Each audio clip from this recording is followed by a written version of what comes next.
Last time जैसे हम बात कर रहे थे हार्ट अटैक पे, तो मैंने बात की थी और बार बार ये बात की थी कि टाइम की बहुत इंपॉर्टेंस है हार्ट अटैक के अंदर। जब खून की कोई शरेयान जो दिल को सप्लाई कर रही है उसमें को ब्लॉकेज आती है, तो उसके बाद देखने में स्टडीज में मुख्तलिफ तहकीक में ये पता चला है कि जितनी जल्दी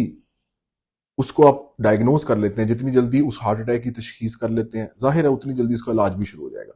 और जितनी जल्दी उस नाली का इलाज होता है, यानी कि उसको खोल दिया जाता है किसी भी तरीके से, आया एंजियोप्लास्टी से या अद्वियात से, तो मरीज के दिल को आने वाला नुकसान भी कम हो जाता है और उससे जो लग सकती हैं पेचीदगियां, हार्ट फेलियर हो सकता है, दिल बैठ सकता है, दिल की धड़कनें खराब हो सकती हैं, उन चीज़ों में भी जो है ना उनकी शरह में भी काफ़ी कमी आती है। तो इसलिए ट्रीटमेंट में भी जैसे मरीज हमारे पास इमरजेंसी में लैंड करता है, तो हम सबसे पहले उसकी ईसीजी करते हैं। ईसीजी करने के बाद अगर फौरी तौर पे समझ आती है कि ये स्टेमी है, तो वो फौरी तौर पे ईसीजी पे हम डायग्नोस कर सकते हैं मरीज की अलामतें, और ईसीजी काफ़ी है स्टेमी को डायग्नोस करने के लिए। एन स्टेमी में कभी कभार और अनस्टेबल एंजाइना में कई दफ़ा हमें टेस्टों की ज़रूरत पड़ती है। उसमें हमने बताया था कि ट्रोपोनिन का टेस्ट हम इस्तेमाल करते हैं। तो जब हम इमरजेंसी में हमारे पास मरीज आता है और हम उसको डायग्नोस कर लेते हैं कि इसको हार्ट अटैक हो रहा है या हुआ है, तो उस सूरत में हम उसको फौरी तौर पे जो अद्वियात देते हैं उनमें नंबर 1 पे एस्प्रिन है या डिस्प्रिन। एस्प्रिन की गोलियां और साथ क्लोपिडोग्रेल, ये दोनों दवाइयां खून पतला करने के लिए इस्तेमाल की जाती हैं। खून पतला करने की सिग्निफिकेंस क्या है? खून पतला करने की सिग्निफिकेंस ये है कि जैसे ही मरीज वो अद्वियात को खाता है, वो ब्लड में आती हैं उसके, तो खून को पतला करके वो जो लोथड़ा या वो कोलेस्ट्रॉल का बॉल जो खून की नाली को बंद करके बैठा है, उसको खुरने की या उसको खत्म करने की कोशिश की जाती है ब्लड थिनर्स के साथ। उसमें से नंबर 1 ऑप्शन हमारे पास एस्प्रिन और क्लोपिडोग्रेल है। इसी के साथ ही हेपरिन, जो कि आईवी दी जाती है मरीज को, वो भी खून पतला करने के काम आती है। फिर अगला मरहला ये है कि डॉक्टर ये डिसाइड करते हैं उसकी ईसीजी को और मरीज की हालतों को और उसके टेस्टों को देखते हुए कि इस मरीज के लिए क्या चीज ज्यादा बेहतर है। आया इसकी एंजियोग्राफी ज्यादा बेहतर ऑप्शन है या इसको अद्वियात के थ्रू ट्रीट करना चाहिए। बहुत अरसे तक पूरी दुनिया में ये प्रैक्टिस जारी थी, लेकिन पिछले कुछ सालों में ये देखा गया है कि जिन मरीजों को हार्ट अटैक आता है, उनको जितनी जल्दी एंजियोग्राफी की सहूलत मुयसर हो जाए, उनका मैक्सिमम बेनिफिट उनको मिलता है। और उसमें खून की वो शरेयान जो दिल को सप्लाई करते हुए जिसमें क्लॉट आया है, उसको अगर खोल दिया जाए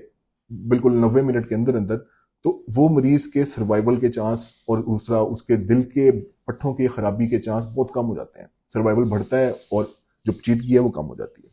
इसलिए अब ये इंटरनेशनल रिकमेंडेशन है according to American Heart Association guidelines, कि जब भी मरीज कोई प्रेजेंट करे इमरजेंसी में स्टेमी के साथ, हार्ट अटैक के साथ, तो ऐसे मरीज की फौरी तौर पे एंजियोग्राफी होनी चाहिए।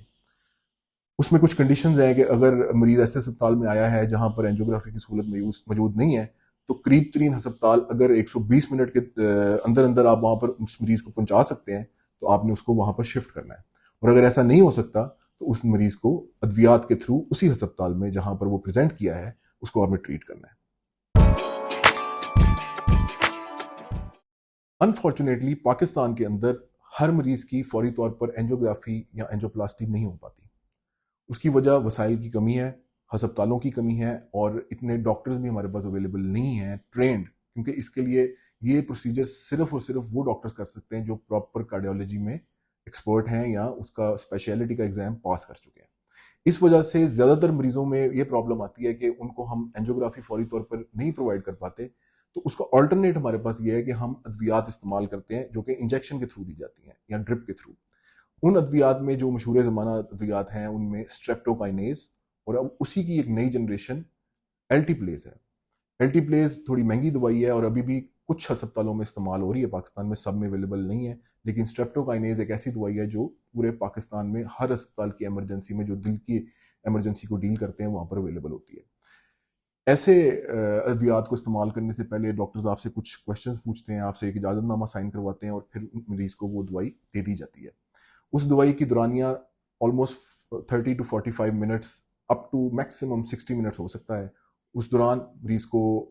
मॉनिटर किया जाता है, और जब वो अद्वियात उसको मिल जाती हैं, तो उसके साथ ये 50% 50 से 75% ये चांस होता है कि वो जो नाली ब्लॉक हुई थी वो खुल सकती है। लेकिन डेफिनेटली एंजियोग्राफी से 100% चांसेस होते हैं या मोर देन 90% चांसेस कि अगर आप एंजियोग्राफी टाइम पे कर लेते हैं मरीज की हार्ट अटैक के वक्त, तो आप उस नाली को खोल सकते हैं एंजियोप्लास्टी के थ्रू। नाज़रीन, अब बात करते हैं एंजियोग्राफी पे। एंजियोग्राफी क्या है? सिंपल टर्म्स में एंजियोग्राफी एक टेस्ट है, एक ऐसा टेस्ट जिसमें खून की एक शरेयान के थ्रू जो आया आपके रिस्ट से या आपकी टांग के थ्रू, हम एक तार भेजते हैं आपके दिल तक, जिसके थ्रू हम डिफरेंट कैथेटर्स को दिल के अंदर लेके जा सकते हैं और वहां पर एक डाई इंजेक्ट करके हम ये देख सकते हैं कि दिल की कौन सी शरेयान और कौन सी दीवार जो शरेयान उसको सप्लाई कर रही है वो डेड हुई है। आमतौर पे देखा यह गया है कि जितनी जल्दी मरीज की एंजियोग्राफी कर ली जाए हार्ट अटैक के बाद, उतने ही ज्यादा चांसेस हैं कि आप ब्लॉक होने वाली नाली को खोल भी पाएंगे और उससे अफेक्ट होने वाला जो पट्टा है उसको बचा भी पाएंगे। एंजियोग्राफी से रिलेटेड बहुत ज्यादा मिथ्स, बहुत ज्यादा क्वेश्चन मार्क्स लोगों के जहन में आते हैं कि करवानी चाहिए, कब करवानी चाहिए, नहीं करवानी चाहिए, कि क्या है। देखिए, एंजियोग्राफी ज्यादातर जगहों पर एक सेफ टेस्ट है। जो हाई वॉल्यूम सेंटर्स होते हैं जहां पर ज्यादा मरीज प्रेजेंट करते हैं, जैसे दिल वाला अस्पताल है पाक लाहौर में, Punjab institute of cardiology, mu अस्पताल है, यहाँ पर बहुत ज्यादा मरीज इमरजेंसी में प्रेजेंट करते हैं और यहाँ पर बहुत ज्यादा अमाउंट में एंजियोग्राफीज हो रही है। और जहां पर इतनी फ्रीक्वेंटली कोई प्रोसीजर हो रहा होता है वहां पर सेफ्टी बेनिफिट होता है। तो डेफिनेटली एंजियोग्राफी सोचे समझे बगैर, अगर आपको डॉक्टर कह रहा है कि हार्ट अटैक आया है और इसमें एंजियोग्राफी का फायदा होगा, तो डेफिनेटली एंजियोग्राफी करवानी चाहिए। एंजियोग्राफी करते वक्त मरीज को हम कोई बेहोशी नहीं करते, वो जाग रहा होता है, उसकी होश में वो एंजियोग्राफी की जाती है। और जब हम डाई इंजेक्ट करते हैं उसमें, तो हम एक एक्सरे फिल्म जो कि कॉन्टिन्यूसली एक्सरेज ले रही होती है, जिसकी वजह से वो एक वीडियो की तरह हमें नजर आती है, उस पर हम मरीज की शरेयानें देखते हैं और उसमें जो ब्लॉकेज होता है उसको अप्रिशिएट करते हैं, उसको पहचानते हैं। वंस जब हमने वो ब्लॉकेज पहचान लिया है, तो हम फिर देखते हैं कि हमने इसमें आया स्टेंट डालना है या ऐसी नाली की ब्लॉकेज है कि इसका बाईपास होना चाहिए। अगर स्टेंट की सूरत हाल बन रही हो, तो हम स्टेंट या स्प्रिंग जिसे आम जुबान में कहते हैं वो इस्तेमाल करते हैं। इसी नाली के थ्रू, जिस नाली के थ्रू आपको डाई इंजेक्ट की गई थी, उसके थ्रू हम स्टेंट आपकी दिल की शरेयान तक लेके जाते हैं और उस बंद शरेयान को खोला जाता है। ये एक बहुत ही मुफीद और ऐसा प्रोसीजर है जो इंसान की लाइफ सेव कर सकता है। एक बहुत कॉमन प्रॉब्लम जो अक्सर मैं देखता हूँ पेशेंट्स बेचारे फेस करते हैं जब हमारे पास आते हैं, तो वो हमें बताते हैं कि अक्सर जगहों पर, मैंने जैसे पहले बताया कि एंजियोग्राफी की सहूलत मौजूद ही नहीं है सरे से, और जिन जगहों पर मौजूद है वहां पर इतनी लंबी वेटिंग लिस्ट होती है कि पेशेंट को हम फौरी तौर पर एंजियोग्राफी ऑफर ही नहीं कर सकते। अगर कोई मरीज ऐसे अस्पताल में पहुंच गया जहां पर एंजियोग्राफी की फौरी सहूलत मौजूद है और उसकी एंजियोग्राफी हो सकती है, तो डेफिनेटली उसको एंजियोग्राफी करानी चाहिए। लेकिन अगर आप वहां पर ऐसी सहूलत मौजूद नहीं है, तो ये बात याद रखें कि अगर मरीज 12 से 24 घंटे के अंदर अंदर प्रेजेंट कर गया है, तो ऐसे मरीज की हम फौरी तौर पे शायद एंजियोग्राफी तो ना करें, लेकिन अगर उसको फौरी तौर पे स्ट्रेप्टोकाइनेसिस या अल्टीप्लेज मिल जाए, तो कुछ ना कुछ चांसेस हैं कि उसकी नाली बच सकती है। इसलिए आपके घर में कोई बंदा चेस्ट पेन के साथ आप देखते हो, आपके अम्मी, अब्बू, बहन भाई, कोई भी जिसको चेस्ट पेन हुई है, शरीर त्रेलियां आई हैं और टिपिकल जो हार्ट अटैक वाली प्रेजेंटेशन है उसके साथ वो प्रेजेंट कर रहा है, तो प्लीज घर पे मत बैठें, अस्पताल जाएं, डॉक्टर से चेक करवाएं, ताकि अगर खुदा ना खास्ता आप हार्ट अटैक से सफर कर रहे हो, तो उसका फौरी तौर पे एक ऐसा इलाज किया जा सके जिससे आपकी नालियों को दोबारा से, जिसे आम जुबान में कहते हैं जीरो मीटर किया जा सकता है।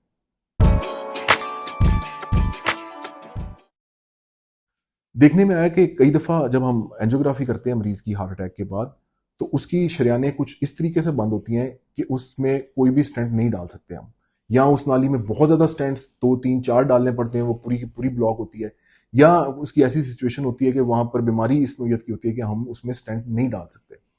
ऐसे मरीजों को कई दफा बाईपास एडवाइस किया जाता है। बाईपास क्या है? बाईपास एक ऐसा प्रोसीजर है जिसमें हम, मिसाल के तौर पर एक खून की शरेयान बंद है और उसके स्टार्ट पे और एंड पे वो शरेयान खुली हुई है, लेकिन दरमियान में उसके एक ब्लॉकेज है। ये मैं मिसाल के लिए सिंप्लीफाई करके बता रहा हूं। आप क्या करते हैं कि आप उसके स्टार्ट से एंड तक एक पुल बनाते हैं, एक ब्रिज बनाते हैं, एक बाईपास बनाते हैं, जिसके थ्रू ब्लड आगे सर्कुलेट कर सकता है, और वो जो मिडिल वाला पोर्शन, जो ब्लॉक्ड पोर्शन है, उसको आप छोड़ देते हैं। इससे क्या है कि खून की शरेयान खुल जाती है दोबारा से, उसका जो सारा दौरानिया और जो उसका पाथवे है वो खुल जाता है। डेफिनेटली कुछ पार्ट ऐसा होता है जहां पर ब्लड सप्लाई नहीं दी जा सकती, लेकिन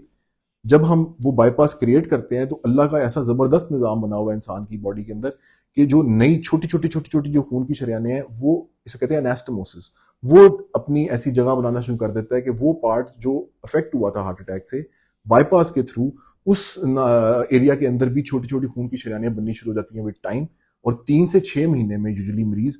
बाईपास के बाद एक ऑलमोस्ट नॉर्मल पंप फंक्शन के साथ हार्ट को प्रेजेंट करता है। तो इसलिए बाईपास भी एक बहुत अच्छा लाइफ सेविंग प्रोसीजर है। और जो ट्रायल्स और जो इसके ऊपर तहकीक की गई है तो देखा यह गया है कि वो मरीज जो हार्ट अटैक के बाद बाईपास की तरफ जाते हैं और वो मरीज जो हार्ट अटैक के बाद स्टेंट की तरफ जाते हैं, उन दोनों में से ऐसे मरीज जिनका हमें बाईपास करना पड़ता है उनमें ज्यादा अच्छा सर्वाइवल रेट है आगे चलकर 10 सालों में 20 सालों में एज कंपेयर टू वो लोग जिनको स्टेंट डलते हैं। तो इसलिए बाईपास से रिलेटेड बहुत से लोगों के दिन में खौफ आता है, डर आता है डेफिनेटली, क्योंकि ये एक बहुत बड़ी सर्जरी है, लाइफ और डेथ की सिचुएशन बन सकती है सर्जरी में। लेकिन अगेन मैं यही कहूंगा कि आप जब भी फैसला कर रहे हो अपने किसी अजीज का या अपना इलाज करवाने का तो हमेशा चूज करें वो जगह जो हाई वॉल्यूम सेंटर्स हैं, जहां पर बहुत ज्यादा मरीज प्रेजेंट करते हैं, वहां पर ज्यादा चांस है कि आपका जो भी प्रोसीजर किया जाएगा वो सक्सेसफुल रहेगा।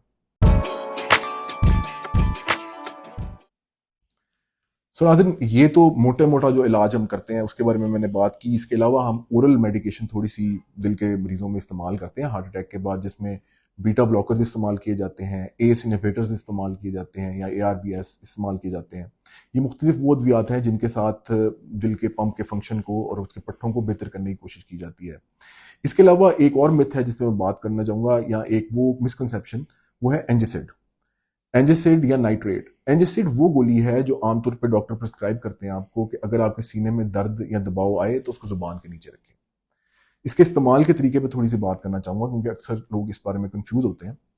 एंजिसिड का इस्तेमाल ऐसा है कि एक ऐसा मरीज जिसको अंजाइना होता है, जिसका ऑलरेडी डायग्नोस्ड है कि उसको दिल की दर्द आती है, अंजाइना होता है,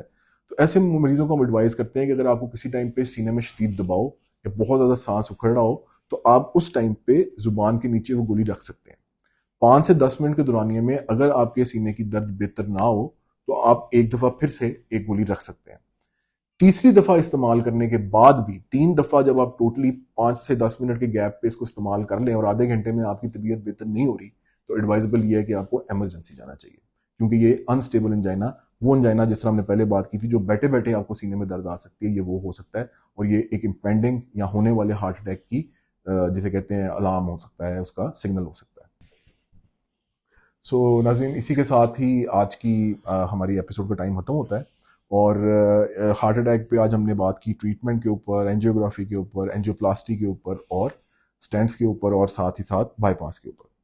आपसे रिक्वेस्ट है कि अगर आपको कोई भी क्वेश्चन, कोई भी क्वेरी है हार्ट से रिलेटेड, हार्ट की ट्रीटमेंट से रिलेटेड, बाईपास से रिलेटेड, किसी भी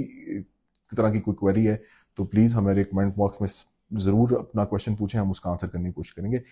इसी के साथ ही मेरी तरफ से आपको सबको अल्लाह हाफिज़ और इंशाल्लाह नेक्स्ट एपिसोड में पार्ट 3 के साथ आपसे मुलाकात होगी।